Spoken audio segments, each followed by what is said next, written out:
ये कहानी एक फौजी की है जो वियतनाम में युद्ध के लिए गया था। युद्ध समाप्त होने के बाद जब उसके घर लौटने की बारी आई तो उसने अपने माता पिता को फोन किया। माँ, पिताजी, मैं घर आ रहा हूँ, लेकिन घर आने से पहले मुझे आपसे एक बात पूछनी है। मेरा एक दोस्त है जिसे मैं अपने घर लाना चाहता हूँ, क्या मैं इसे ला सकता हूँ?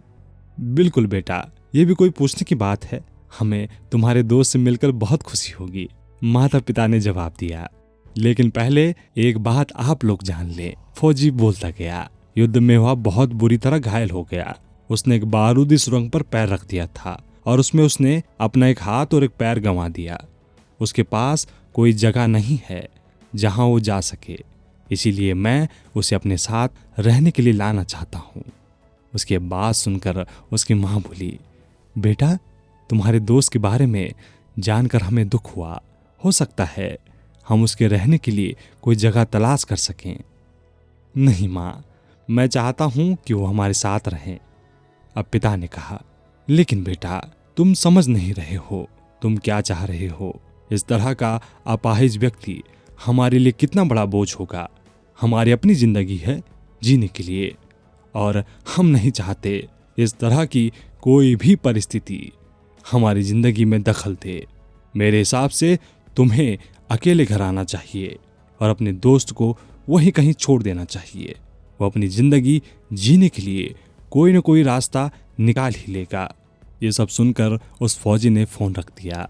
कुछ दिनों बाद उसके माता पिता को सैन फ्रांसिस्को पुलिस से एक संदेश मिला, जिसमें उन्हें बताया गया कि उनके बेटे की एक बिल्डिंग से गिरकर मौत हो गई है।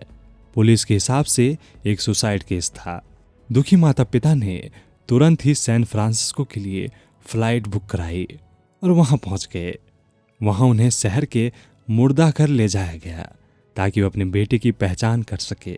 उन्होंने उसकी पहचान कर ली, किंतु यह देखकर उनकी कंपकपी छूट गई। उनके बेटे का बस एक हाथ और एक पैर था। दोस्तों, इस कहानी में जो माता पिता हैं वे हम में से बहुत से लोगों की तरह है जो अपनी सुविधाओं को सबसे अधिक महत्व देते हैं। वे लोगों से प्यार करना या रहना या समय बिताना चाहते हैं जो दिखने में अच्छे हैं, स्वस्थ हैं, या फिर जिनके साथ रहकर उन्हें खुशी मिलती है। वैसे लोगों को पसंद नहीं करते जो देखने में स्वस्थ, सुंदर या स्मार्ट नहीं है, या जिनके साथ वे एंजॉय नहीं कर पाते, या जो किसी भी रूप में उनके लिए असुविधाजनक है।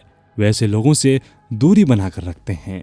लेकिन कभी कभी उनके इसी व्यवहार के कारण उनके सामने ऐसी परिस्थितियां उत्पन्न हो जाती है जब उन्हें पछताना पड़ता है।